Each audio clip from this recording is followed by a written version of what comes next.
Good afternoon, everyone. It's just a little past 1 o'clock. If we could take our seats, please, we'll get started.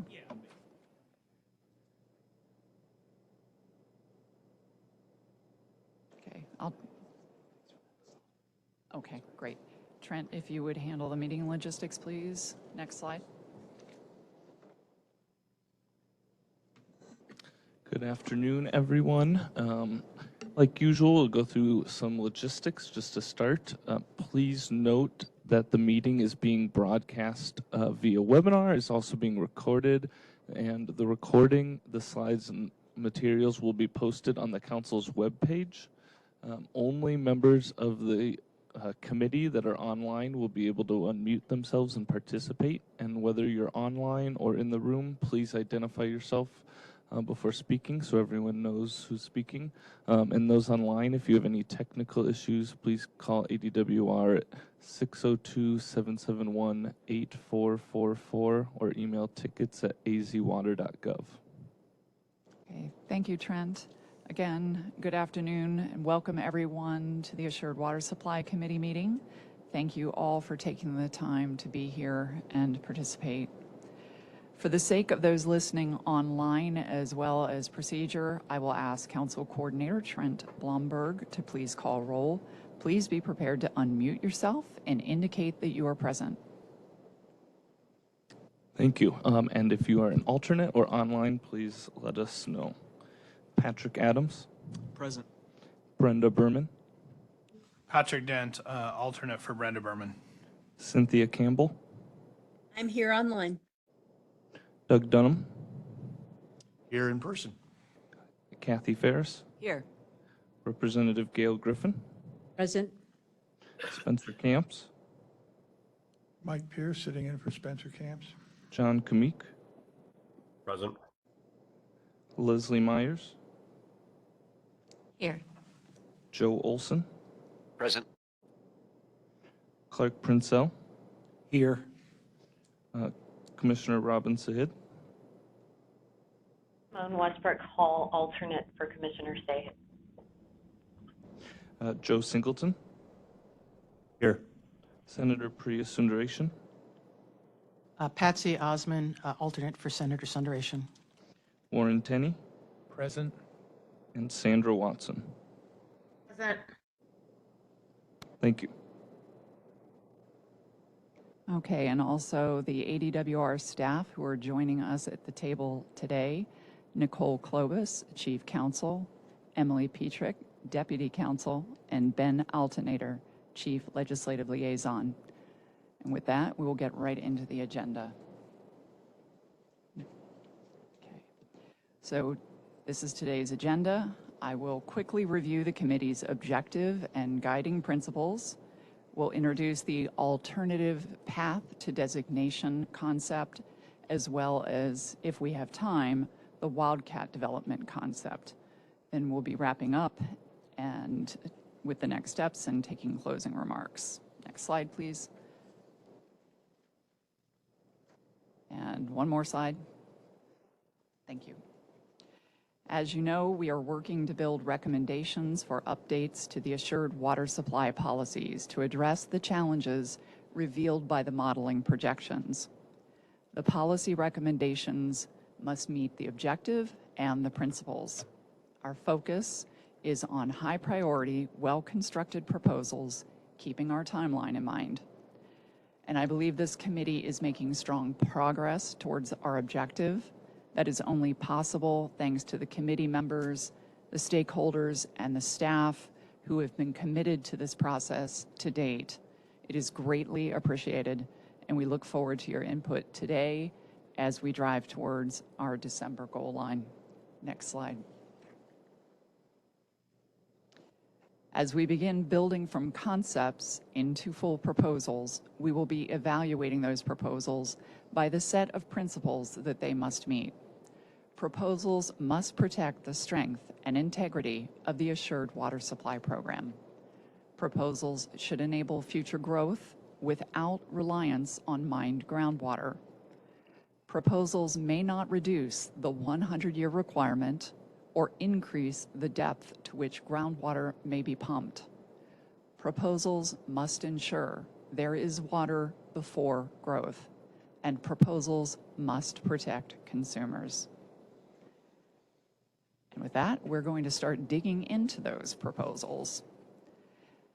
And the first item that we'll be discussing is what we are calling now an alternative path to designation. Next slide, please. And before we get into the proposal itself, or at this point we're generally calling it still a concept, it's somewhere between concept and preliminary proposal, I would say. It will be helpful to review some brief background. A designation of assured water supply provides more tools for managing water resources and demands. It constrains unreplenished groundwater withdrawals that would otherwise continue into perpetuity, and it can help to reduce unmet demand. However, many private utilities and smaller municipalities that would like to pursue designation have faced significant hurdles to doing so. These include legacy groundwater use, either from subdivisions that predate the assured water supply rules or uses that fall outside the definition of a subdivision. If a provider applies to be designated, they must make the water demand from those uses consistent with the AMA goal, meaning they have to replenish the groundwater use or provide renewable supplies to serve those uses. That is a prohibitively large hurdle for many, we recognize. In addition to this, there are limited renewable supplies available. Large new supplies like the CAP allocations are rare. More often, providers will be adding smaller increments of supply to their portfolios as they become available. It will be difficult to secure sufficient supplies up front for the planned growth. Currently, adding a new supply to enable additional growth requires a provider to go through the full designation process, which is lengthy and labor-intensive, both for the provider and for ADWR staff. Paying for the new supplies and infrastructure is another major hurdle. Smaller providers may not have the rate base in place to absorb the large expenses of acquiring the supply and building the necessary infrastructure, creating a burden for existing customers. When the original assured water supply rules were promulgated, existing providers at the time were allowed to transition from reliance on groundwater to the renewable supplies under a designation of assured water supply, including certain exemptions and groundwater allowances. Next slide, please. So the alternative pathway to designation concept seeks to address the following challenges: the commingling issue associated with certificates and alternative water supplies.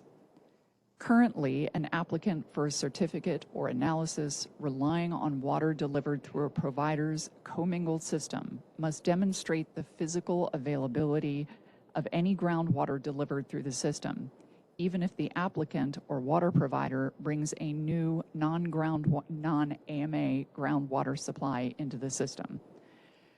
So even with sufficient renewable supplies for the proposed new subdivision, in some instances, development cannot move forward because the water delivered to the proposed new subdivision will also include groundwater. Another issue is unmet demand and/or exceedances of depth to water limits in the AMA model. Also, incorporating new non-groundwater supplies into a provider's water portfolio. A provider must hold sufficient renewable supplies to meet projected future demands of growth in its service area over the life of the designation. Acquiring all those supplies in advance is a barrier. Finally, growth while future infrastructure is under development. Alternative water supplies may require substantial infrastructure development in order to make the supplies physically, continuously, and legally available. Certificates have not traditionally allowed for construction of future infrastructure because a certificate of assured water supply analysis is in effect a snapshot of existing water supplies. So the concept that we'll present to you today was developed based on committee and stakeholder input and suggestions in collaboration with the work group to address these challenges.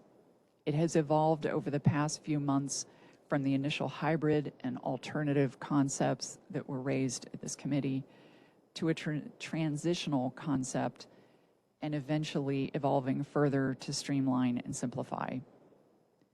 We came to realize that what we are proposing isn't a different type of designation, but rather a path that will enable a provider to overcome the barriers to designation, meet designation criteria, and reduce unmet demand in the model.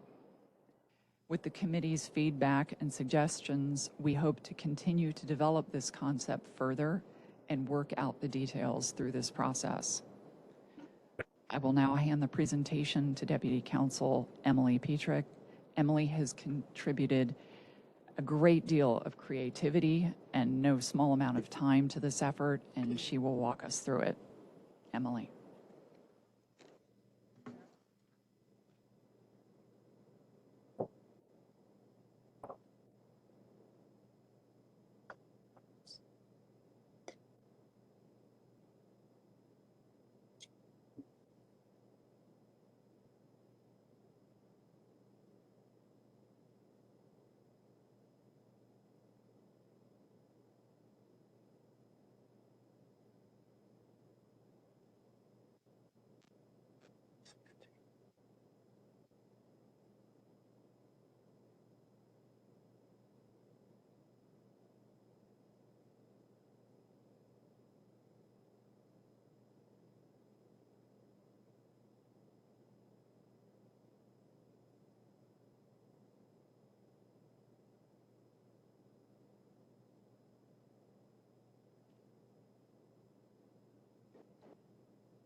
Please hold while we address some technical difficulties. I think this one works.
We're getting closer.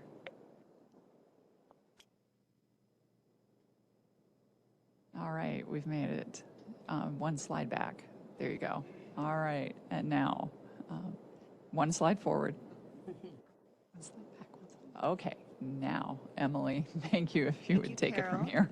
Okay, so this initial slide provides a very general overview of the concept. In the later slides, we'll be discussing some additional details and examples, but here are the major parts of the concept first. The first part is that existing groundwater pumping would be grandfathered into the designation for purposes of physical availability.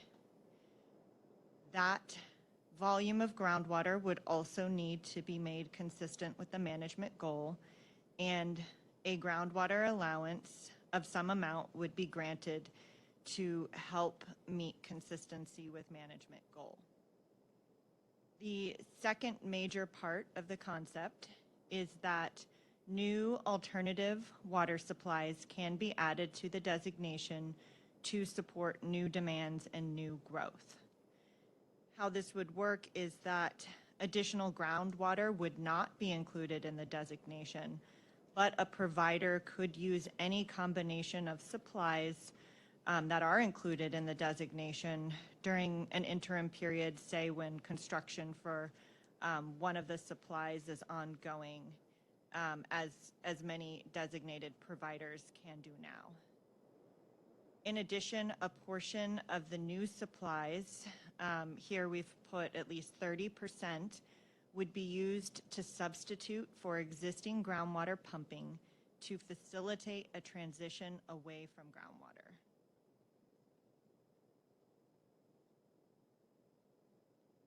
Yeah. Next slide.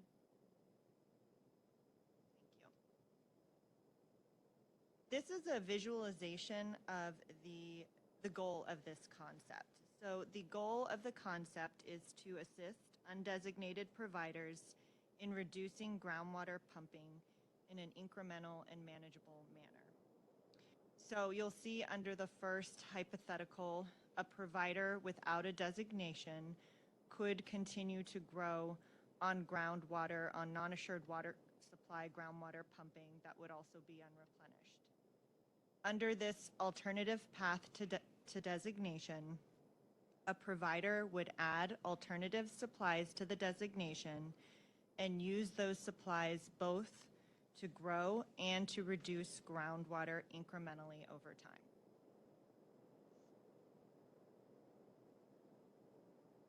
Next slide, please.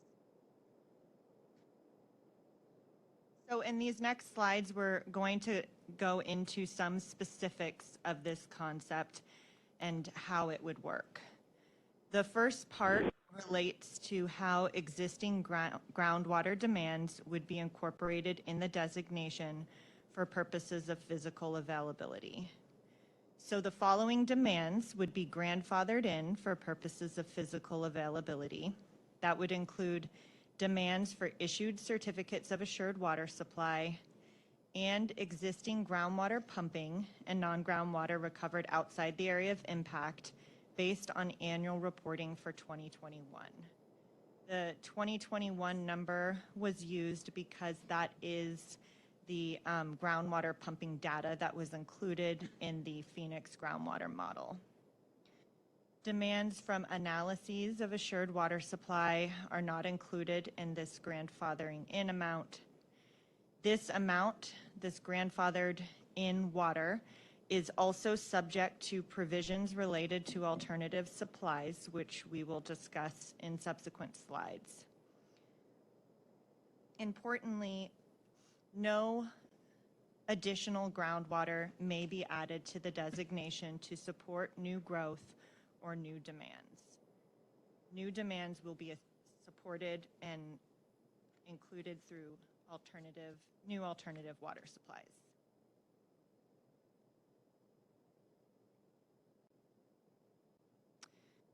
Could we please go back a slide? This slide. Okay, this is the slide we want to be on. So for existing groundwater demands, we've also included in the concept how that grandfathered in amount would meet consistency with management goal requirements. First, the provider would enroll as a member service area with GRD. The provider would also receive a lump sum groundwater allowance based on deliveries in 2021. An amount has not been proposed yet for this lump sum groundwater allowance, but it would not be 100% or a 100-year volume of the 2021 pumping. It would be a volume to assist the provider in making that existing grandfathered volume consistent with the goal, but it would not cover that entire amount. The water provider, as designated providers do now, would decide how to manage the groundwater allowance usage, water supply deliveries, CAGRD reporting, and billing for individual customers for GRD assessments.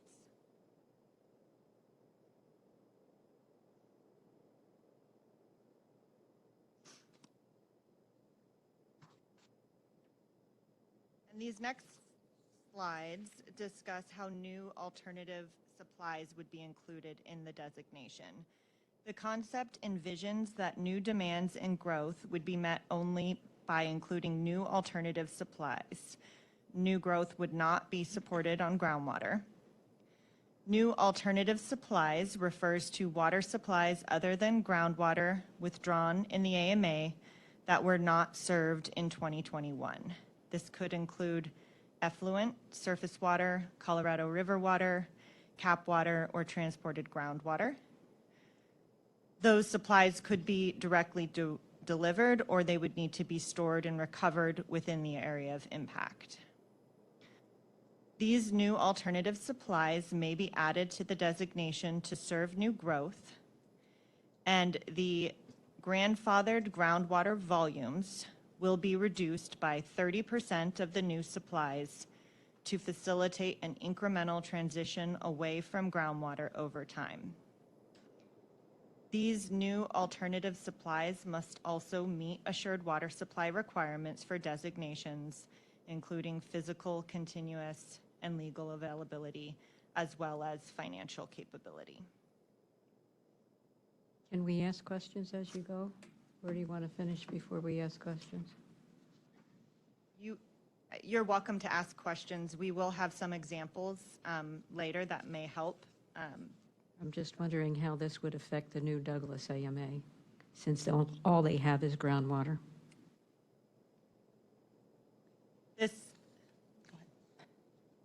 So this alternative has been proposed with an eye toward the Phoenix AMA because that's where we have the most recent unmet demand. We do recognize that we need to take into consideration how this would apply potentially to the Pinal AMA, which also has substantial unmet demand in their groundwater model. We don't yet have an issue with unmet demand in the Douglas AMA, so this would not actually be applicable at this time in the Douglas AMA. But we definitely intend to consider how this would apply in any other AMA that does have unmet groundwater demand.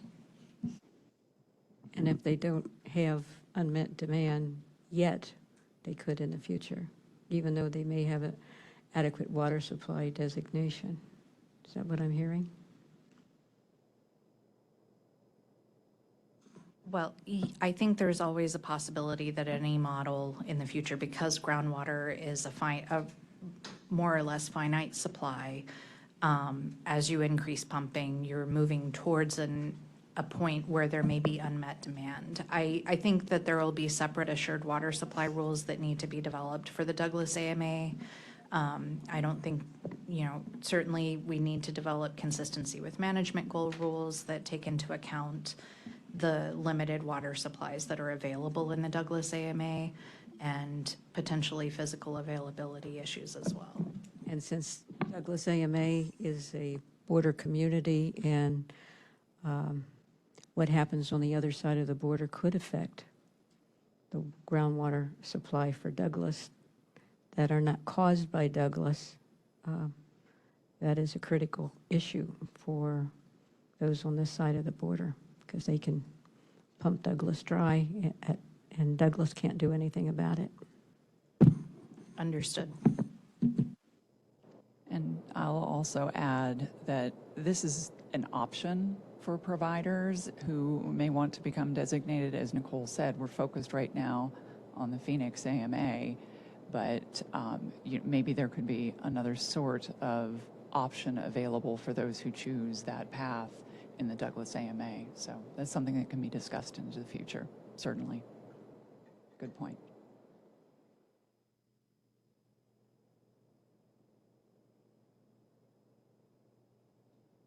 So this next slide discusses how new alternative supplies that are added to the designation that will require future infrastructure construction would be evaluated. And they would be evaluated under ADWR's existing rules for designations.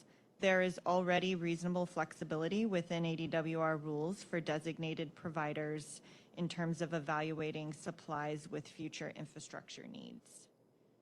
The supply obviously must be physically and legally available.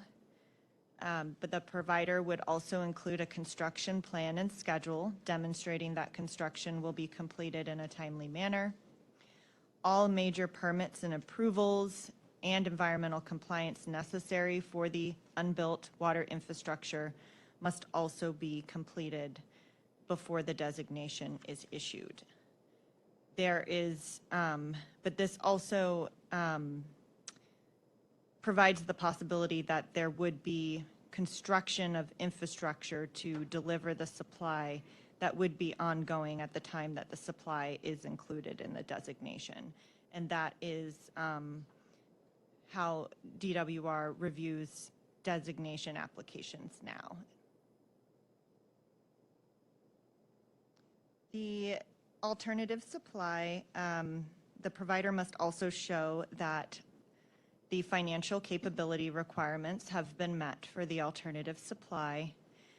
ADWR's current financial capability rule for designations allows already for flexibility on financing for cities and towns. Specifically under that rule, a city or town may submit evidence demonstrating that financing mechanisms are in place to construct adequate delivery, storage, and treatment works in a timely manner. We think that this flexibility could also be extended by rule to private water providers.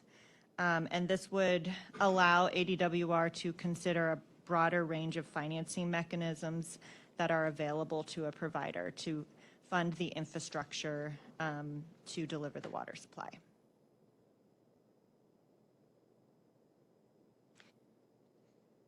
This concept also envisions an expedited modification process to allow for incremental growth. And this is the part of the concept that allows a provider to add new supplies to their portfolio as they become available on an expedited basis without having to go through the traditional designation modification process. During the designation term, the department would allow for an expedited modification to include an additional non-groundwater supply. For this expedited modification, the department would review only the assured water supply requirements for that additional supply and the demand schedule, which would be the current committed and projected demands that exist for that provider. We also think that ADWR rules could be amended to allow this type of expedited modification to all designated providers. We think it would be useful to include this process to facilitate incremental non-groundwater growth within all designations.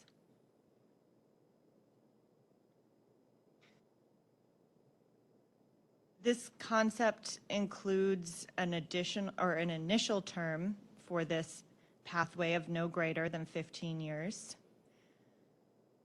This also envisions that the designation may be renewed or modified for additional terms of up to 15 years, subject to demonstrating that the designation requirements and the requirements discussed previously are met. The grandfathered groundwater volume will be reduced by a volume of reported pumping since the most recent designation was issued. And under this concept, a provider could continue under this alternative designation framework indefinitely. There is not an expiration on the concept date.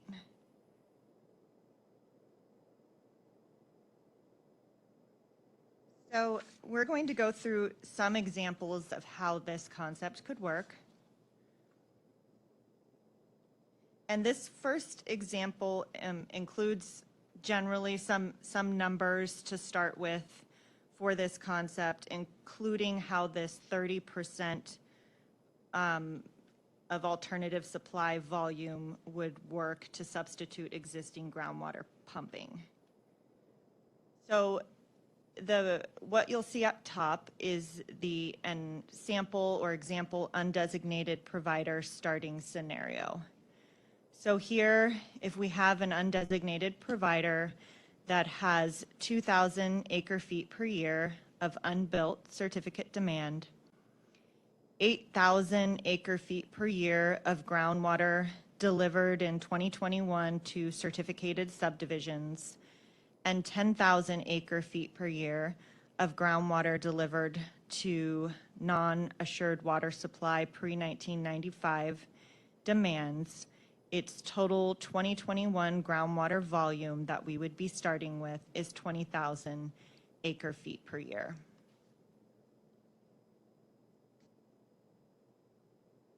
Next, please.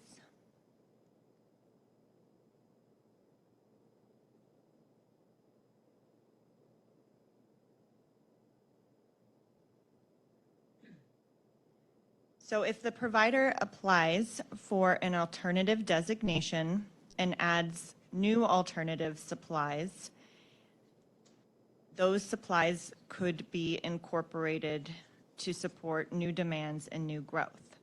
In this example, the provider has 6,000 acre-feet per year of effluent that would be stored and recovered within the area of impact, 2,000 acre-feet per year of surface water to be delivered directly, for a total of 8,000 acre-feet per year of new alternative supplies that were not delivered in 2021.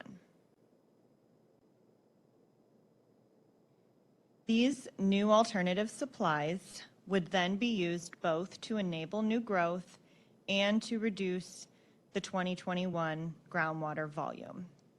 In this example, 70% of that total of the 8,000 could be used for future demands. So here it would be 5,600 acre-feet per year. And 2,400 or 30% of that total would go to substitute the 2021 groundwater pumping volume.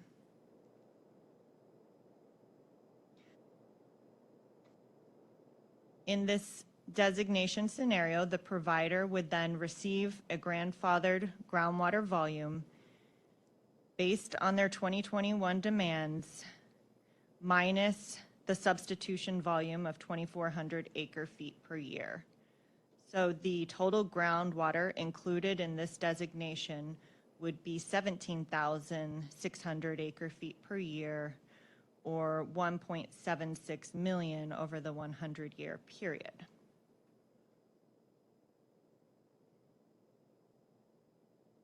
We've also provided this example to show what we think would be the benefit to the aquifer of this alternative pathway to designation. So obviously in 2021, that provider had 20,000 acre-feet per year of groundwater pumping. That includes both unreplenished and replenished groundwater withdrawals. Without any designation, that unreplenished and non-assured water supply groundwater pumping could continue to grow. It also could continue to go relatively unconstrained beyond this 2021 pumping. After it is designated under this pathway, we are now looking at a groundwater pumping volume that has been reduced to 17,600 acre-feet per year. Also, because it is under this designation, groundwater pumping has been restrained and would not increase under the designation. There's an initial benefit to the aquifer of 240,000 acre-feet per year over 100 years through reduced groundwater pumping. But we think that the total benefit to the aquifer would likely be greater because part of that 17,600 acre-feet per year groundwater volume that was previously unreplenished will be replenished. Although a groundwater allowance would be provided, it would not cover the total 2021 unreplenished volume. Also, new alternative supplies may continue to be added on an expedited basis, which would further reduce this 17,600 acre-feet per year of groundwater. Going to go through one more example that illustrates how this could also work with the expedited modification component. So under this timeline, we've started in the initial year of designation, year 0. This provider is designated with the supplies above, including, and the groundwater volume has been reduced to 17,600 acre feet per year. At this point, as a designated provider, the commingling issue has been resolved. The provider can grow on the surface water and effluent that was included in the designation, and that would be up to 5,600 acre feet per year of new growth.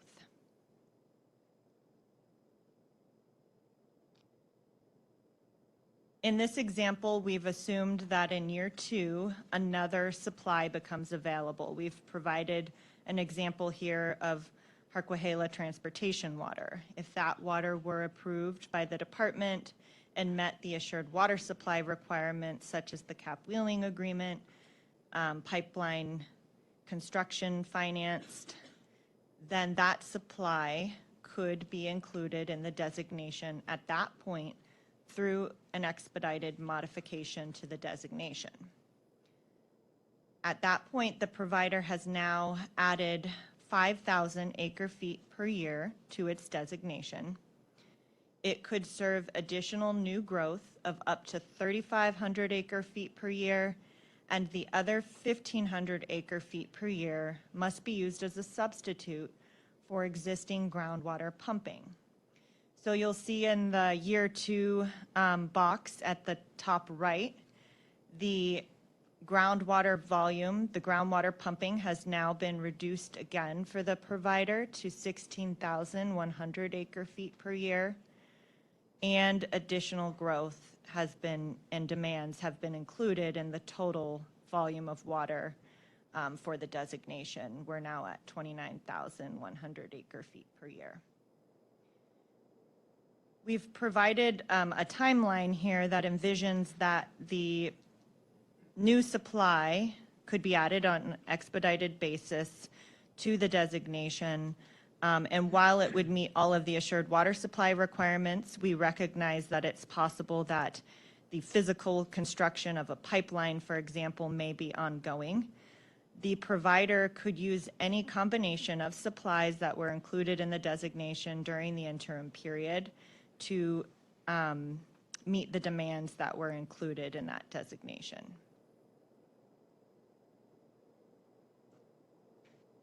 And then under this example, if a pipeline were being constructed for Harquahala water, for example, there would, within a timely manner, within the next few years, those deliveries would begin. The provider, again, could use a combination of the supplies that were included in the designation to serve new demands. At this point, it may be serving even more Harquahala water than the previous combination of supplies. And the designation can continue until the end of the term unless modified. I think with this expedited modification, it's also envisioned that that could occur multiple times as new supplies become available, again, to allow for incremental growth and incremental transition away from groundwater pumping.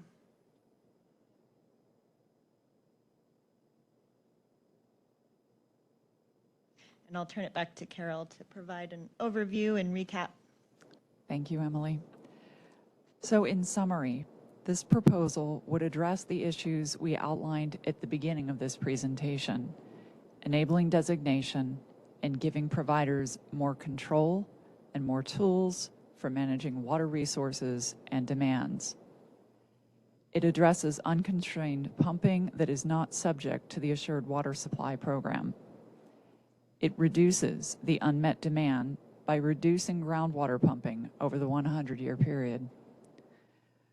It does this while facilitating incremental growth and transition from groundwater to alternative supplies, on alternative supplies such as transported supplies, effluent, and surface water. Again, this concept, as we have presented it today, is still fairly high level. Although we feel that this proposal has a great deal of potential, details will need to be worked through. We will continue to evaluate and consider necessary safeguards to ensure this concept meets the program requirements and the principles set forth for this committee. We recognize that committee members are in a similar place. With the committee's feedback and suggestions today, we hope to continue to develop this concept further and work out the details through this process. Next slide, please.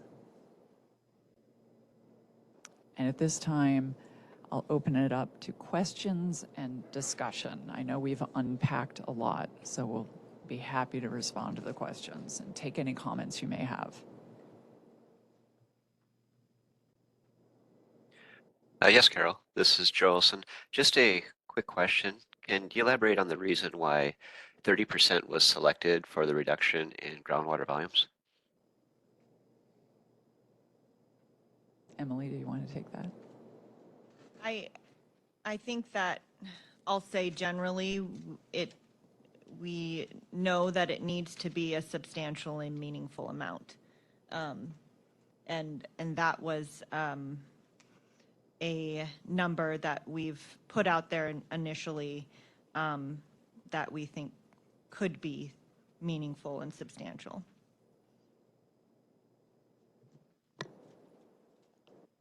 I would add that a really significant part of this proposal is addressing that existing groundwater demand and the unmet demand. I mean, that is set forth in our objective. We considered, honestly, throwing out a number for, and this was the 30% is for example's sake. We thought about putting in a higher number. We didn't want to start off sort of at a point that might be more shocking to people. I think that 30% could potentially be a realistic number, but that's something that we can certainly discuss. But I think it needs to be, as Emily said, a substantive amount in order to justify moving forward while we have unmet demand in the model. Understand. Yeah, thanks for the elaboration and the great presentation. Thank you. Representative Griffin. So do I understand that new development will pay for existing development prior to 21? Am I missing that? So is any credit given for the affluent in existing subdivisions that are already in place? Have credit? I'll let for those? Nicole answer that. So we're not trying to determine how payment is made. Our role is to determine that there is sufficient financial capability under the Assured Water Supply Program, but it's up to the water providers to determine how to allocate their resources and in particular, how to finance their infrastructure and water supplies. And, we think that's important for each water provider to have that flexibility, and they can decide how to balance that between, rates for services, development fees, and any other process that they have to acquire funding.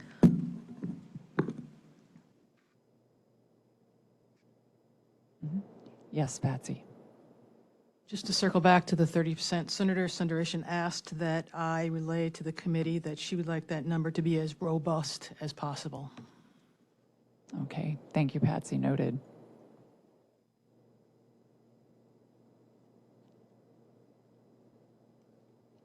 Mike? I had a question first on the slide where there's an expanded increment in the modification. It says words to the effect that the provider can use any available supply. Is that while construction is being done on the imported supply? Because otherwise there is no combination. Yes, that was meant to get at while construction is underway. In this example, there are still other non-groundwater supplies available, the effluent, surface water, and groundwater. And a provider can use any combination of those supplies while that pipeline is under construction in this example to serve demands. But that increment of water represented by that construction is available during construction. It would be included in the designation as available under assured water supply requirements. Yeah, and I just wanted to clarify, the way that the department manages designations on an ongoing basis, we recognize that any provider, their designation will have these overall volumes. And so, for example, in this one, 16,100 acre feet per year of groundwater, 6,000 acre feet per year of effluent, 2,000 acre feet per year of surface water, and 5,000 acre feet per year of Harquahala groundwater. We fully recognize that in any given year, there are a number of reasons why providers might use more or less of one supply than that particular volume. In some cases, there may be, a surplus surface water supply available to them, and so they want to take advantage of that and reduce their groundwater use as a result in that year. Should we be so lucky? We hope that's what happens more often than not. But in other years, that surface water supply may be subject to a shortage, and they might be using more groundwater. Likewise, while that construction is underway, that Harquahala supply in this example may not initially be available. So they might depend more heavily on their other supplies, including groundwater, in those years, but then they'll rely on the Harquahala groundwater, to help balance that out in subsequent years. So we look at it more as what's going on average, what's available to them on average. And we leave it up to the providers to manage on a year-by-year basis which supplies they're using and why. And there are a lot of reasons why they might do that, ranging from replenishment fees associated with groundwater use and CAGRD enrollment, supply availability. They could have a certain well that's down related to a water quality issue. They might have to pump another well in order to help with management of a flume, an underground plume or something like that. We don't like to manage water supplies on an annual basis down to the acre foot, and that's not the intent of a designation. It's to ensure that the water supply portfolio is sufficient to manage that growth going forward, and that's what we're really looking at. And I would just add that any groundwater used in any one year and reported would need to be made consistent with goals. So if they're using additional groundwater in one year, that would need to be replenished or taken out of the groundwater allowance.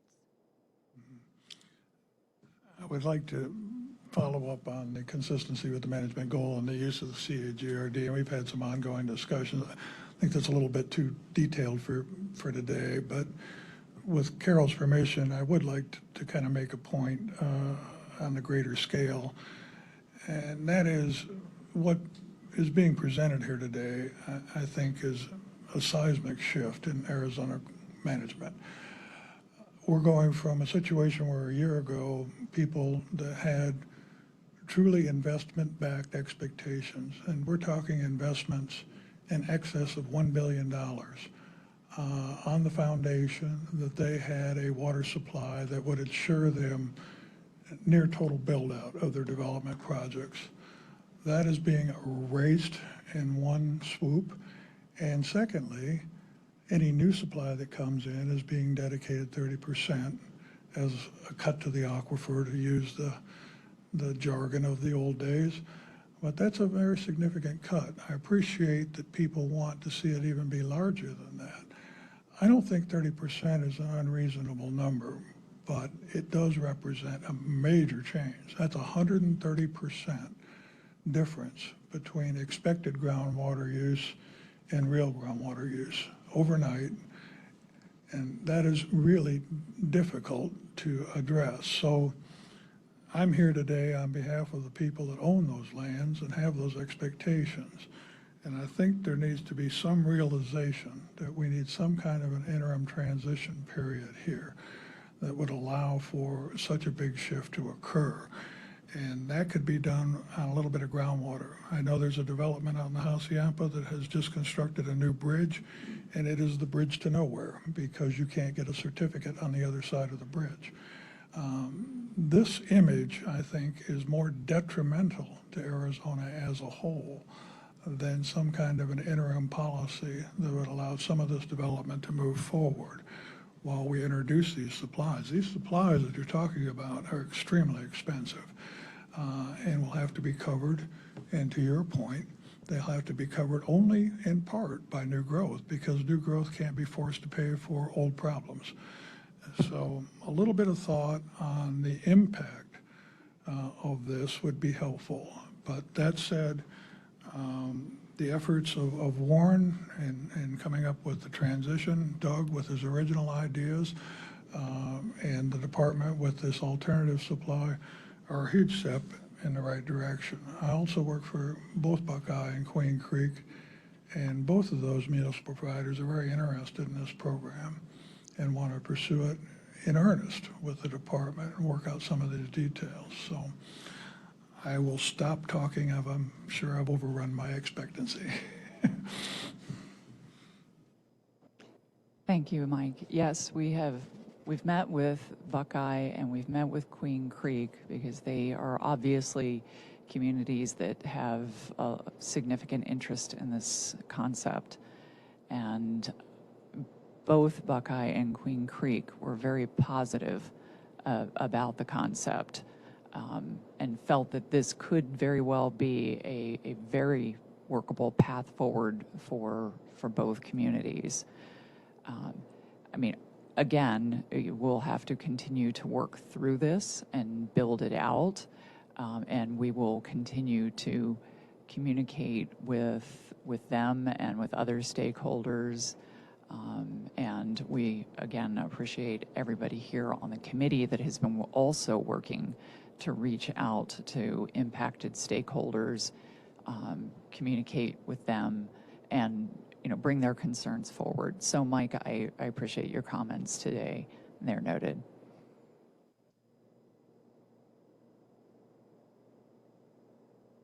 Yes, Doug.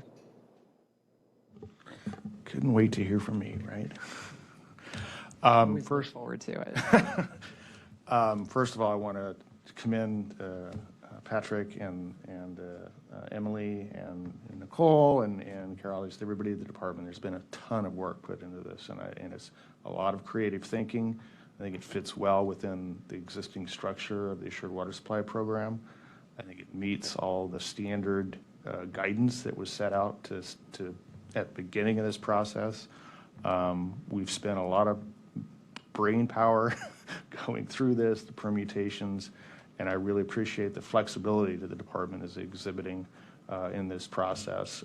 That's what we need, is the creativity and flexibility to not just run roughshod over the standard program. With all that being said, I think this shows promise. I want to encourage everybody to keep pursuing this. I really would think that with the providers that have already been mentioned, that this would be a great opportunity for them to be able to get designated. There's going to be, I've mentioned a couple things to the department before, and I'll mention them here in a minute, that I do have some concerns on. But from a larger standpoint, I think if some of these issues could be addressed a little bit, it will open up ability for private utilities who so far have been constrained because of Corporation Commission issues to be able to pursue this where we haven't been able to before.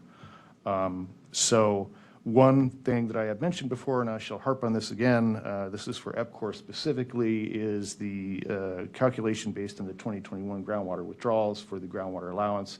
That penalizes us because we, way back in 2009, 2010, we took the extra step to construct a surface water treatment plant and where we weren't required to do that, just on basic good aquifer management standards, to reduce the pressure on the aquifer. We could have not had, we didn't have to do that. We could have just continued to mine groundwater, but we did that on our own. And if we just rely on our deliveries from groundwater in 2021, we get penalized for that. So I would suggest again, mirroring the original designation calculations, which was based on total deliveries that captures that demand that we are softening on for groundwater.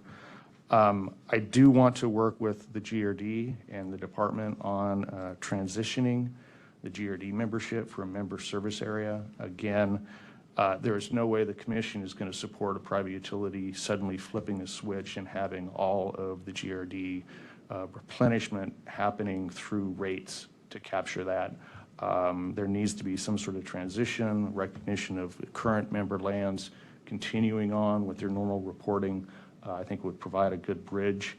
And then lastly, I think the 30% is way too high cut to the aquifer. That needs to be severely reduced. And understanding department's concern about relieving pressure on the aquifer, there will be a great deal of pressure for water providers when they invest in these expensive new resources being brought into the AMA to make full use of those.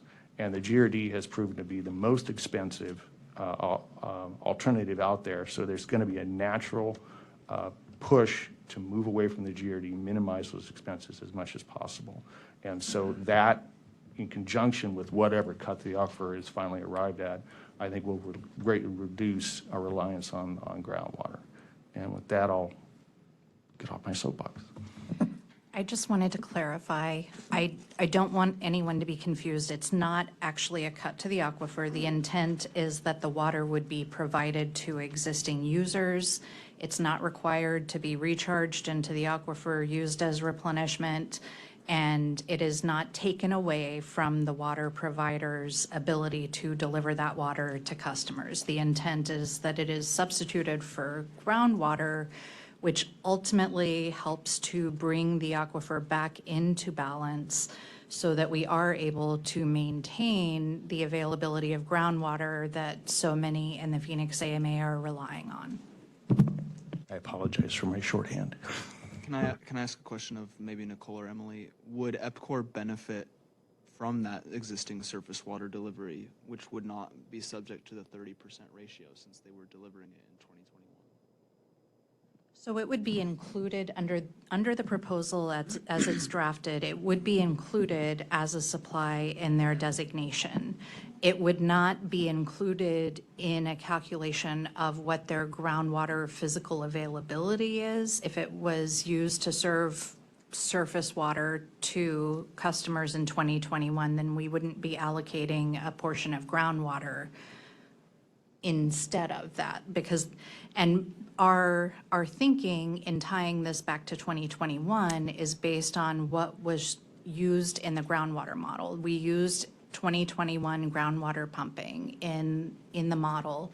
So if we were to use a different volume of groundwater that's increased from that, then that is actually going to exacerbate the unmet demand and overall outcomes in the model rather than helping to improve it.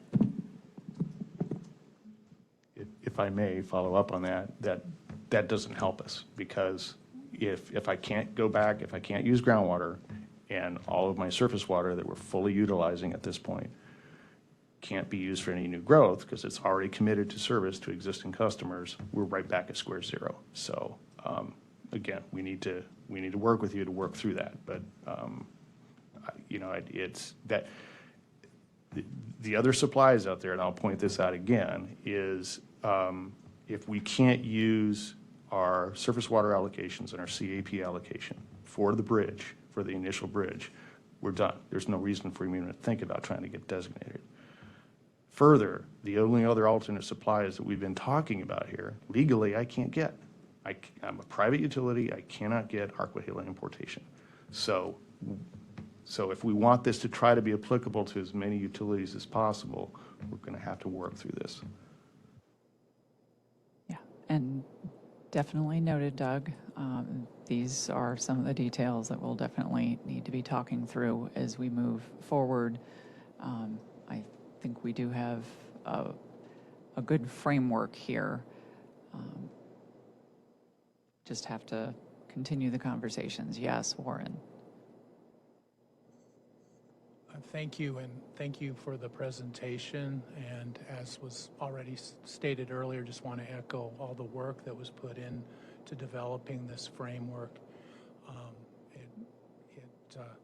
A lot of creative thought was put into it, so appreciate all of that from the department.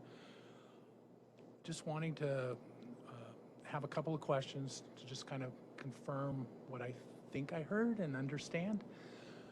The grandfathered, the groundwater that would be grandfathered, that is already, that pumping would continue even without this designation. Is that correct? Yes, that's right. So it's not like we're grandfathering or saying there's new groundwater pumping that can be done.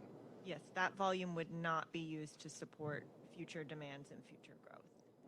So is it the department's understanding that under this framework, that with the designation, there would be less groundwater pumped over the 100 years than if we did nothing with coming up with a new proposal? Correct, and that's what we attempted to illustrate with some of the examples. You know, even with this slide up here, we have after the expedited modification, the groundwater included in the designation is 16,100 acre feet per year, and in the initial example, that provider's 2021 groundwater pumping volume was 20,000 acre feet per year. So yes, we're attempting to assist with that process of reducing groundwater pumping. So, and then I'm sure I might have some more questions, but I just want to say, again, I think this framework is something that we ought to pursue and keep looking at and see if we can work out the details. Certainly have questions in regards with the impact to the GRD, but overall, I know that, you know, as some of us had been working, trying to put together some ideas, the one area that DWR's proposal certainly accomplishes that we weren't able to was this whole about the ground, of making sure that groundwater was being protected and reduced right from the beginning. So, thank you.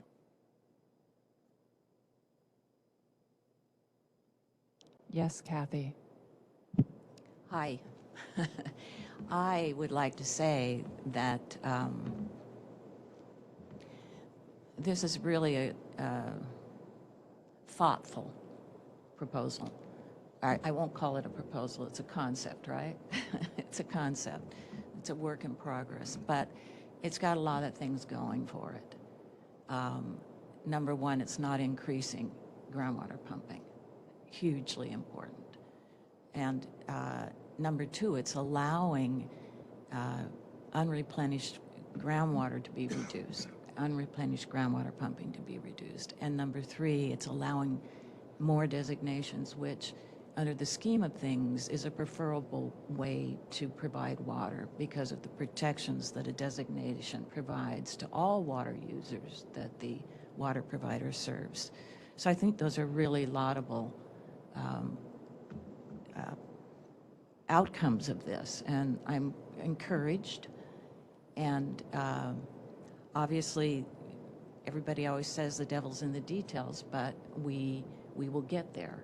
Now, I do have to say one thing, Mike, and I don't want to pick on you, but I don't want to leave the impression that everybody has the impression that somehow DWR has wiped out all these investments.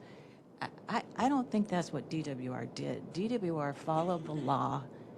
It did what it was required to do to determine whether there was an unmet demand, did the modeling, and there has been evidence for at least 15 years that the groundwater in the Hassayampa Basin was limited. And in fact, the department issued, as you know, conditional designations and said to the landowner, the developer, you've got to come back in and prove up the amount of water that's available. And that never happened. And that has never happened. So I think it's really important that it not be left with the, people don't have the misconception that DWR did something evil here.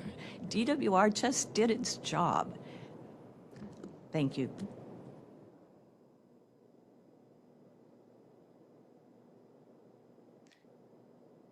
Yes, Doug. Well, I got to agree with Kathy that this is a really flexible, great thinking. I was harping earlier, but I want to make sure the department appreciates how far we've come, and this is a really good tool.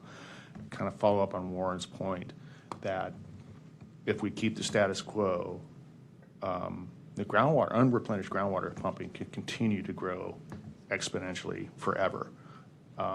You know, there's no limitation for the non-certificated growth that's going to happen, and it will happen. It's not required to be replenished, and we'll just keep mining more and more groundwater. This stops that. And so I think it's a huge advantage, regardless of the details of how we get there. That's a huge advantage, long-term benefit to the aquifer, and that's what we need to be pursuing. Again, thank you. Thank you, Doug. Appreciate that. We'll go Leslie and then Patrick next. Thanks, Carol. I just want to reiterate what everyone has been saying. Thank you so much for your hard work on this. And I know there's been a lot of time invested and thought, and I really appreciate all the work that you all have done on this. I am going to jump on the bandwagon, I guess, and say, from SRP's perspective, moving away from certificates towards designation is good for overall water management. And we support that. We think it's good for the region. It meets the criteria that we laid out originally. And I know that there's details. There's always details. We've all done this before. But I think we're on the right path, and I want to show my support. Thank you, Leslie. I appreciate that. Patrick. I just wanted to, it appears from the discussion today that there is an impact to replenishment in the GRD in this proposal, and so we certainly look forward to better understanding those details, having a conversation with the department and likely our stakeholders as well once those are understood. Yeah, we recognize that, and we think that there are some conversations that need to take place between ADWR and the CAGRD, and that is part of the reason why we haven't developed a proposal for the groundwater allowance, is because we think that we need to take into account the potential impact on the CAGRD, and how we can help balance that against the idea that we do want to increase replenishment of groundwater use going forward, but then also the idea that part of this proposal is to limit some of the existing groundwater use and have that on a downward path going forward as well. Thank you, Nicole. Yes, Clark, please. Thank you, Carol. I wanted to also thank DWR for their thoughtfulness and work on this proposal. We look forward to working with the potential providers that will be implementing this to sort of understand the details and how that will work as we move forward. But we are supportive of working through this concept pre-proposal framework, whatever we want to call it at this point, and continuing to see what sort of promise this will deliver into the future. Great, thank you. Joe, do you have any comments? I look forward to continuing to work with this concept. I appreciate that. Thank you. And I don't want to overlook the folks that are online. Is there anybody there that would like to make any comments?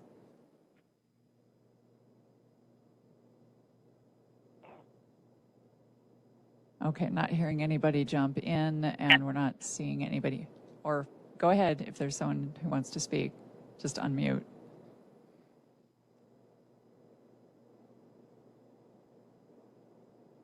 Sounds like probably not. So if by any chance you can't break through and you can't chat your comments to Jennifer, please forward them to us at DWR or give me a call after the meeting. Well, what I'm hearing from everyone is there is definitely consensus to move this concept forward and keep building it out. I appreciate all the comments and genuinely all the work that has been put into this to date, which segues us to our next steps. If we could move forward a few slides. Okay. All right, there we go. So the next meeting of this committee is scheduled for October 17th at 10 a.m. And between now and that time, we will be working internally and with committee members and stakeholders to explore and address those questions that were discussed today, including working with GRD staff to evaluate the potential impacts to the GRD and the calculation of grandfathered groundwater, among other things. As feasible, we will try to provide a document for review before that next meeting. I can't promise that, but we'll aim for that. Please do not hesitate to reach out to me or to Trent with further comments or questions and follow up to this meeting about this particular concept. We will welcome any of those comments or questions. And if we could go to our next slide. This takes us to our discussion of wildcat development. And I am going to turn this over to Ben Altenator, our Chief Legislative Liaison, to lead this part of the discussion. Ben? Thank you, Carol. So wildcat development. I'd like to thank Jim Nupp, Deputy Commissioner of the Department of Real Estate, for being here to help answer some questions and field questions as we go through this.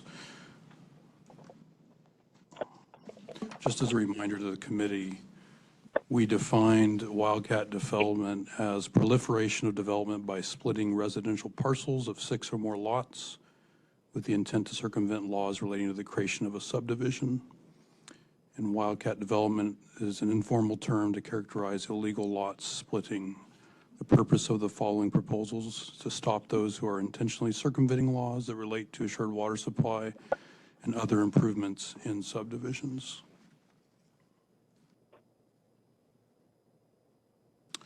In its presentation to the committee, the Department of Real Estate presented and answered questions around specific challenges and shared some general observations related to enforcement of subdivision laws, including the term acting in concert being vague, noting that in statutory definition, lots that are separated by a road or street are not considered contiguous, and concern over the timing of when violations are discovered and how much investment and work has been done by the developer or building officials in issuing permits prior to that discovery. And lastly, noting that the current threshold of 6 or more lots are considered a subdivision, and that number has changed several times over the years.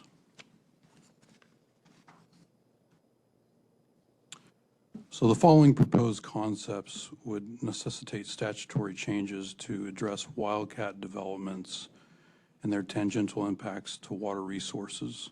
I'll go into more detail in the upcoming slides on each of these draft concepts. And following my presentations, we can open it up for feedback by the committee. So just to summarize of what I'll be going over, proposed concepts are strengthening the definition of acting in concert, clarifying the definition of contiguous, apply unauthorized subdivision penalties to each property instead of the unauthorized subdivision as a whole, improve information gathering and enforcement at the county and municipal level, and reduce legal lot splitting of parcels to 4 or fewer. So based on discussion with the committee and challenges identified by the Department of Real Estate, this first concept would be to strengthen measures to ensure that appropriate enforcement can be taken against those who are acting in concert to circumvent subdivision laws by adding and defining by percentage what shared ownership and shared development resources would constitute the term acting in concert. So the statutorily defined percentage that would trigger acting in concert would be 25% or more shared ownership interest, or who exercises substantial control over the company, such as a senior officer.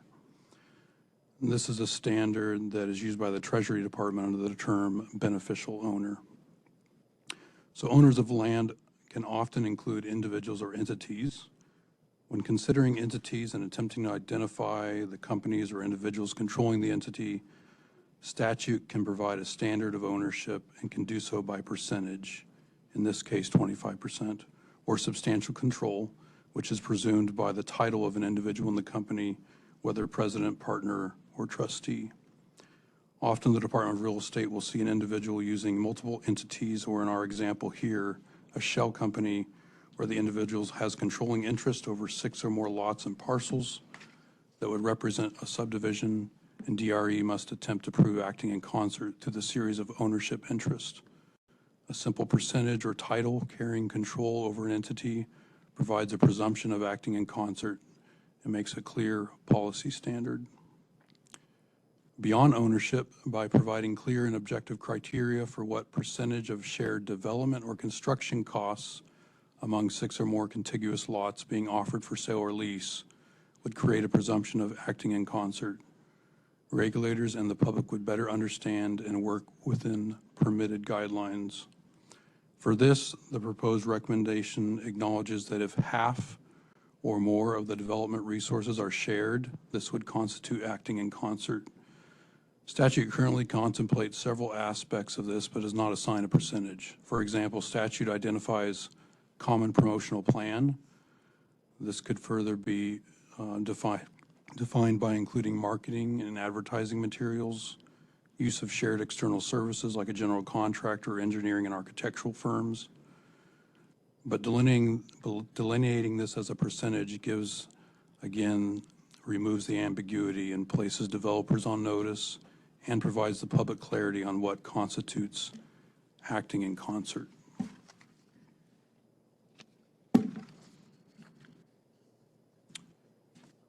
Based on our previous discussion with the committee, the following draft concepts are provided by the department and DRE to clarify the definition of contiguous in statute. Using a tax parcel as the defined area for considering whether or not parcels are considered contiguous.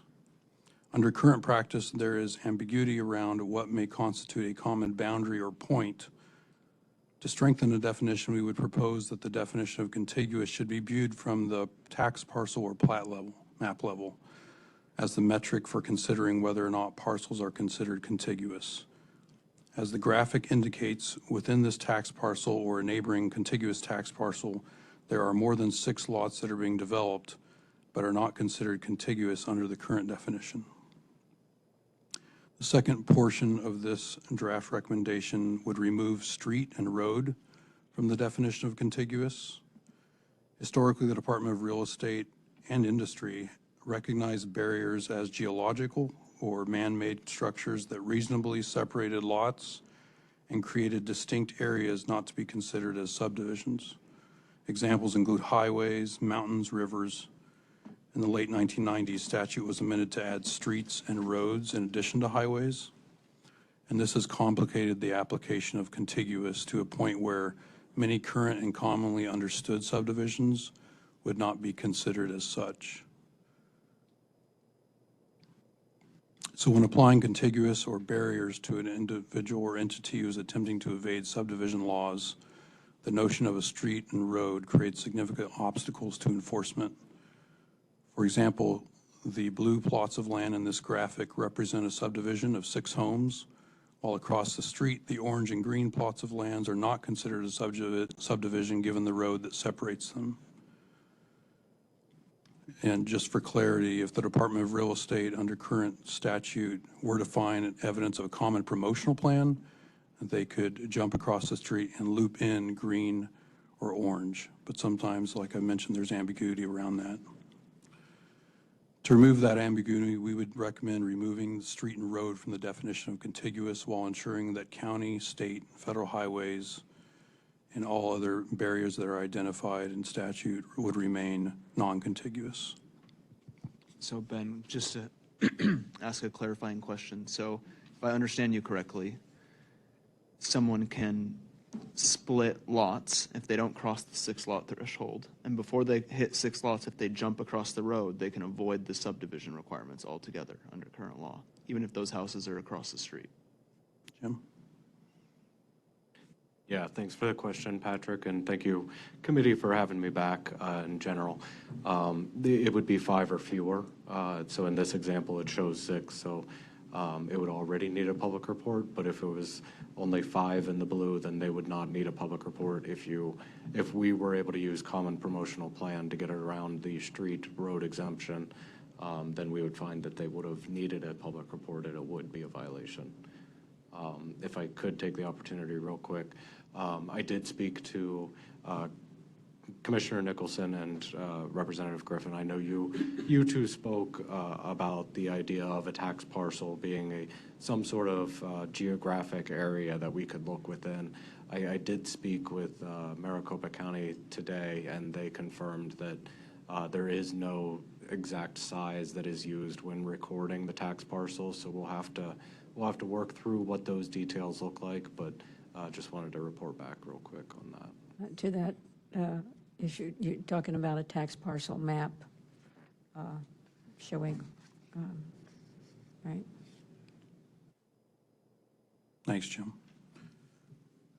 As presented by DRE, current statute states that an infraction involving more than one lot in a subdivision is considered to be a single infraction and limits a civil penalty to $2,000 per infraction. This is likely inadequate to serving as a deterrent when considering overall costs and profits of subdividing and developing. So this recommendation suggests that by amending statute to a civil penalty per lot, that penalty becomes scaled to the proportion of the number of lots involved with the violation.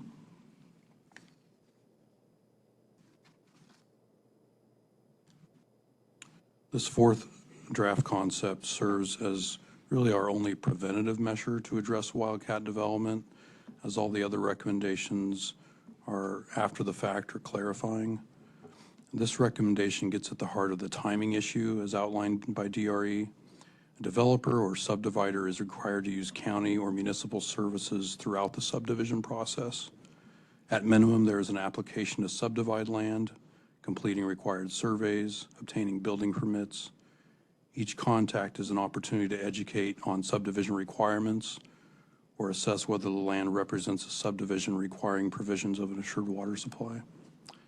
In current statute, neither the Department of Real Estate nor counties have jurisdiction to investigate subdivision violations until the properties are offered for sale or lease.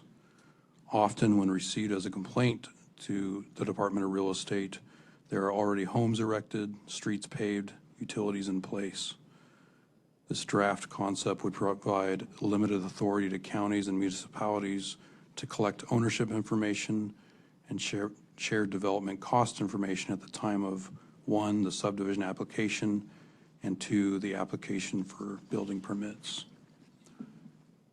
At the time of building permit application, building officials would be further provided authority to require a subdivider to obtain a subdivision public report based on the trigger of ownership or shared development cost information that we discussed in the previous draft concepts.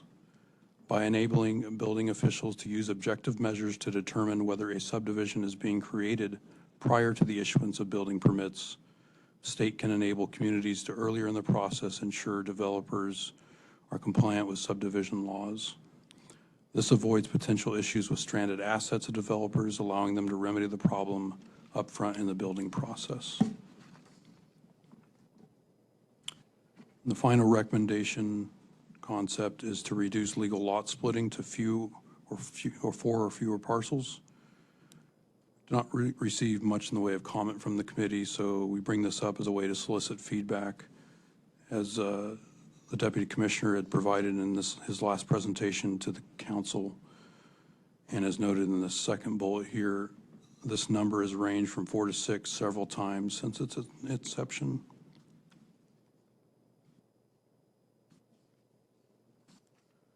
So with that, I'll turn it back over to Carol, and we can open the floor for comment from the committee.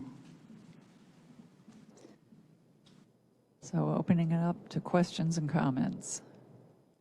Of Yes, course. Representative Griffin, go for it. Okay. 6 or more parcels, you are a subdivider and have to comply with subdivision laws, period. 5 or fewer, you are not. Where you're looking at now, 25% or more shared ownership, are you looking at, is that the LLCs that we're talking about? Is that what you're talking about? So if you own 10%, if you own 1%, and you've got 6 or more parcels, you're a subdivider. You know, that 25% is opening the door for more. It's 0. If you own a partnership, shared partnership in 6 or more parcels, you're a subdivider. The 50% of shared department resources, you don't know rural Arizona. We have 1 surveyor in town. Of course, we're going to use a surveyor that's in town. That doesn't say that we're a subdivider. Engineering firms and our same thing. Subcontractors using the same contractor. That's ridiculous. Shared in rural Arizona, we don't have what you have here in Phoenix, metropolitan, the valley. But if you own any partnership in an LLC and you're splitting 6 or more, I don't see where that's acceptable. You should fall under the subdivision requirements. It's legal right now to sell 5 or less parcels. Why are you penalizing the good players? Penalize the bad players. Go after the bad guys, not the good guys. This is an investment. It's not any different than going into a bank and saying, I want 20, 30% of your savings. This is an investment that people make in real estate. Contiguous, we've talked about that.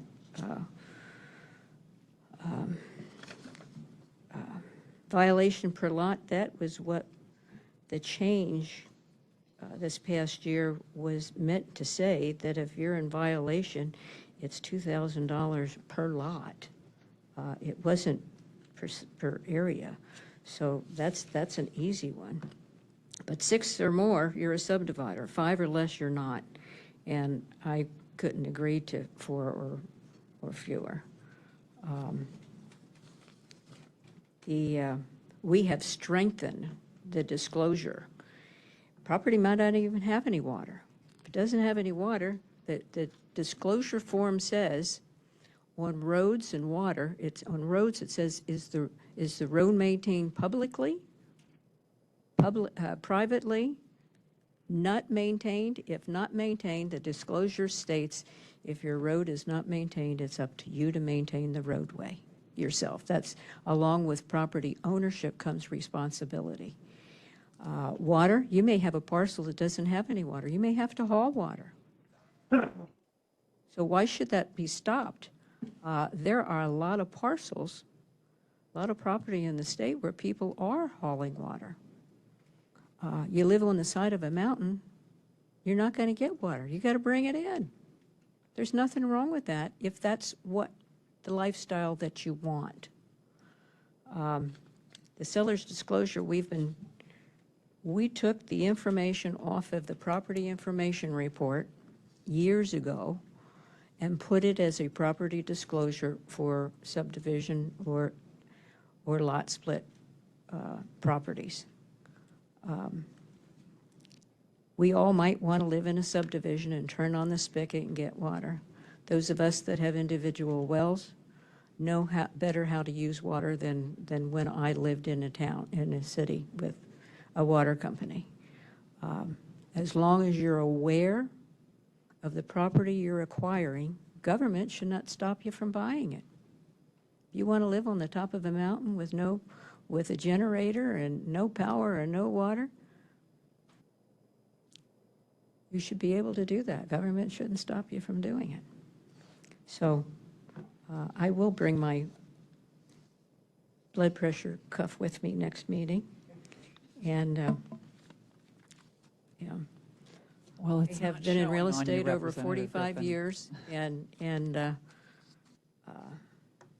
you know, I play by the rules. I agree, there are people that don't play by the rules, and those are the ones we need to correct and penalize, not the good players.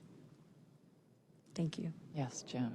If I could, and Representative Griffin, thank you for making those points and pointing out some of the discrepancies of percentage.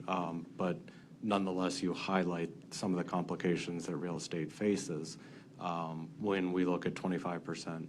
What we're asking for is that would be a step ahead for the department in proving cases. So while I may agree with you, 1% would be sufficient, an ALJ might not agree. So by us defining it in statute, we're able to better take cases. 50% shared resources, we agree, and that's kind of like the 30% from the prior discussion. 50% is a starting point for us because we understand rural Arizona does not have the same access to the same number of licensees in construction.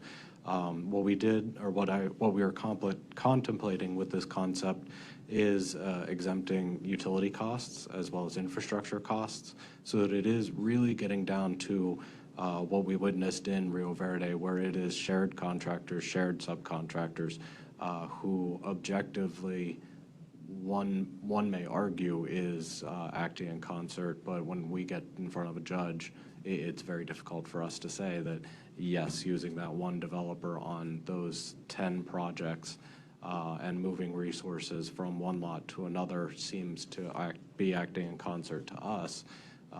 But it was circumstantial evidence nonetheless, and our AGs recommended that we may not have a solid case. So what we're trying to do, and I'm glad you pointed it out, because those percentages are why we're bringing percentages forward, is we have a difficult time taking cases that are not merely circumstantial to Office of Administrative Hearings. The one clarification I'll make, we are not looking to stop development. A public report, not in an AMA, does not require a designated water provider or a certificate of assured water. So in your example of being on a shared, or being on wells, or having land that is subdivided that needs a public report, if it's not in an AMA, the declaration on the public report can be no available water, and that's acceptable. It's only when you're in an AMA that is not an acceptable response on the public report. So, thank you. Thank you for the clarifications. Other comments or questions? Yes, Joe.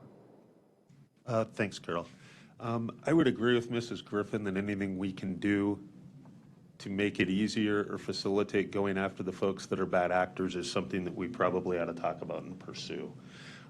And I don't have a strong opinion so much on the number of parcels that maybe we should be talking about, but I did notice when Ben was presenting the information, and it had gone back and forth over the years, it went back and forth several times right in the middle of the mid-90s.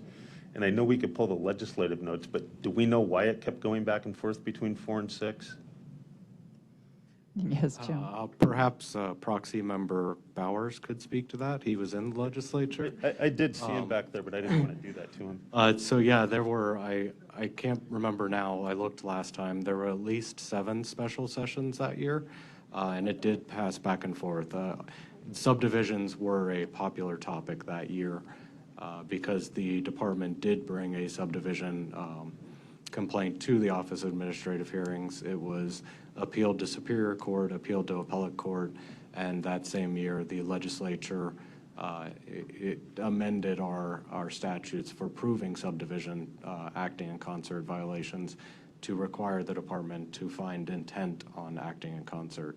And ever since then, the department has not successfully taken a case to Office of Administrative Hearings.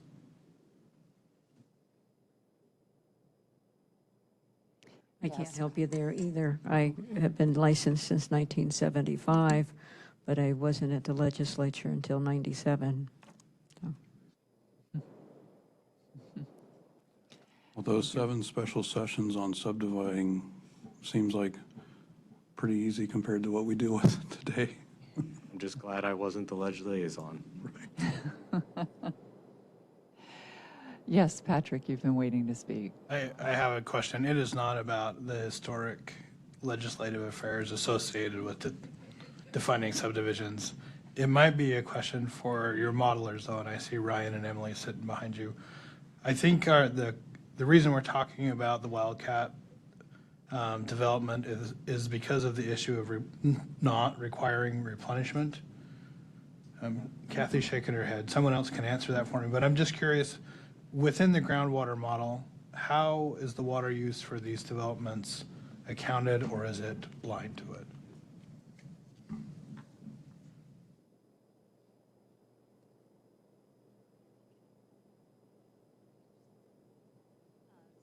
Oh, thanks. This is Emily LaDolce.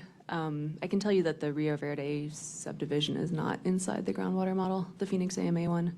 And then in general, what we do with exempt domestic wells is we didn't include it in the Phoenix AMA as a pumping demand.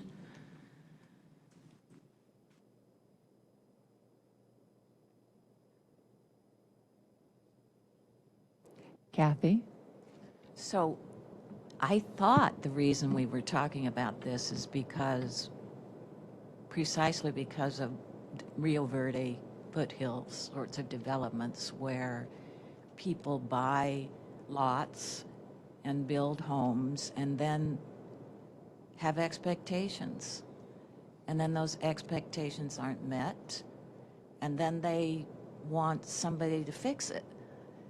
And how do we get, I guess my question for Representative Griffin is how do we prevent that from happening again? I mean, every time there's a problem like this, are people going to go to the legislature and ask to have their water supply fixed? I mean, really, it's kind of, I don't disagree with you. I think if you want to live on your own private well and you want to live on the side of a mountain and you want to go for it. But how do we prevent the state and water providers from being somehow held liable for something they didn't cause? I mean, I thought that's why we were talking about wildcat subdivisions. And I'll respond. I think originally the standpipe was offered, and they had water at that standpipe for 30 years. If you had a water company that was providing water for 30 years, would you think that it would be cut off? It could have been a water company that went belly up and the county had to take it over. We've had several of those as well. But the seller's disclosure that they sign, I'm saying 99% sign. There's always somebody that doesn't use the realtor's contract, and it's a for sale by owner or something, and they don't have the same disclosures. We tried to have those disclosures recorded so that they would show up on your title report, so that when you bought the property, you went through your title report and you saw the seller's disclosure, and that you know that. We have them initial each page so that they know what they're buying. And if they don't want to buy it and live under those conditions, they should not buy that property.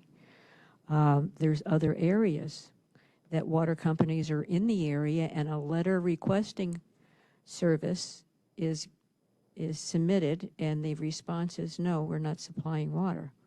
they don't have water. It's up to the provider. And in Rio Verde's case, I understand that standpipe was there for 30 years. They were able to haul water from that standpipe for 30 years or thereabouts. And so I think that's where the confusion was, that they knew they were hauling water. That's my understanding.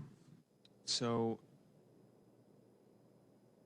I want to get to the point here that we've heard from everybody who's spoken on this, that there is an agreement that bad actors are the target of this discussion, right? There will be some level of disclosure and some level of taking on risk when you buy an individual parcel that was part of a legal lot splitting situation. I think we all acknowledge that. But if there are instances where a problematic actor splits lots and takes advantage of a glaring loophole by jumping across the street to avoid the subdivision requirements, and the state can't consider those contiguous lots, or a common sense idea like Representative Griffin had, that if you own any percentage of 6 shell companies to develop 6 lots, then you are a subdivider. But that isn't working for the state, even though that's the common sense interpretation. What we're looking for are policy ideas to help bring these common sense policies forward to address these bad actors. So I appreciate DRE and ADWR coming up with some ideas. So if 25% is too high of a threshold, if we need to lower that, if 50% doesn't work for rural Arizona where there are limited resources, we should work through that. But I appreciate the comments on our goal here is to make progress on addressing the bad actors who are intentionally circumventing, not the legal lot splitters, not people who are trying to develop their property. So that's where we want to end up on this. I appreciate this starting point that DWR and DRE have brought, and I'd like us to keep working through this to that shared goal of addressing the bad actors who are intentionally circumventing our subdivision laws, because that's putting consumers at risk.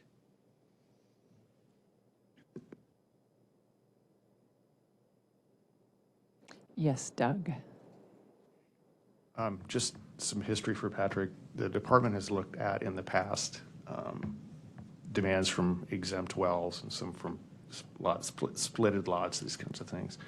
It turns out there's everything that we're able to look at the time. The demands were so tiny in most of the AMAs that it just really doesn't show up on the radar from the modeling perspective, except for Prescott AMA. It's an issue up there. A clarifying question, though, is so that this wildcat lot splitting, is this a different issue than the more recently developing rent-to-own type that's really manifesting in Pinal and some other areas? I think it's jumping up here in Phoenix as well. So that these will be 2 different things that we're going to, okay, Yes, that is correct. All right. Well, thank you for that clarification. Certainly. And I think part of the issue, too, is that consumer protection that is provided to residential subdivisions within the AMAs, and folks expect that. And I think often those that are in these wildcat developments are surprised that they don't have the same protections and feel they should be afforded those. So Patrick, to your point, in order to move some of these concepts forward, do we think we can come to some decision on some points today, or perhaps we might stand up for the working group to maybe try modifying the percentages? Ben, any thoughts on that as you've been leading this effort? Yeah, I think Jim and I would be happy to meet with any interested committee members to try to parse down these recommendations a little further. And I might suggest that, we go out into our realtors meetings and we get their input, whether they be in all the cities or associations. They need to know what's being considered before it's on the table so that they have an opportunity for feedback. And if you want to live in a subdivision with those protections, you have the perfect right to do that. Those are many of us that don't want to live in a subdivision under those requirements. Understood, and recognize that that's your preference. And we do speak regularly with the realtors. I know Deputy Director Clint Chandler is frequently speaking with them, so we definitely are getting input. And I'm assume that DRE is as well. That's a great assumption. Yeah, we are. Absolutely. As well as home builders, obviously. I mean, Spencer's not here today, but we've spoken to Spencer about these proposals several times now. To that point, you're talking to the lobbyists and the liaisons, but are you talking to the people, the individual agents at their monthly meetings or weekly meetings and such? And so, in fact, I've got 3 of them scheduled for this month in my district, where people need to know what is being considered. Okay, any further comments or questions on these proposed concepts? Any additional input would be appreciated at this time. Otherwise, we will regroup and try to refine these a bit further. Anyone online, any of our committee members have any comments?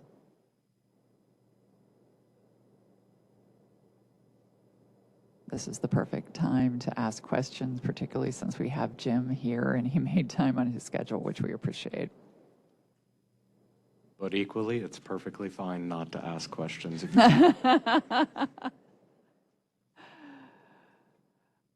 Okay, it is almost 10 minutes of, so I'd like to move forward.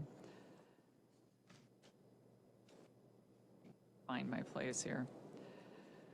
Thank you, Jim. I appreciate your time.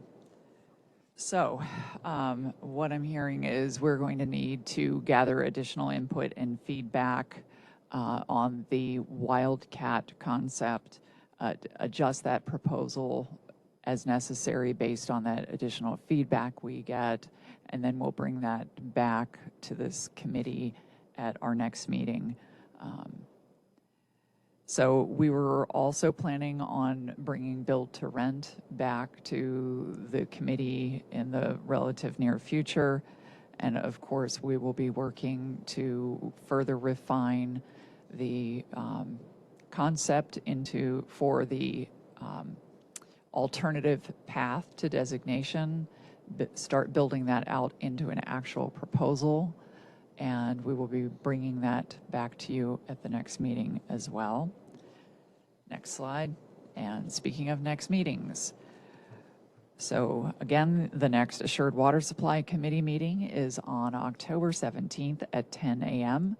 And as I said, we'll be returning with the alternative path to designation and possibly build to rent and Wildcat proposals as well. The next council meeting will be October 27th at 1 p.m. And with that, Patrick, do you have any final remarks? No? All right. Thank you, everyone, for your participation and your robust discussion and feedback today. It is very much appreciated.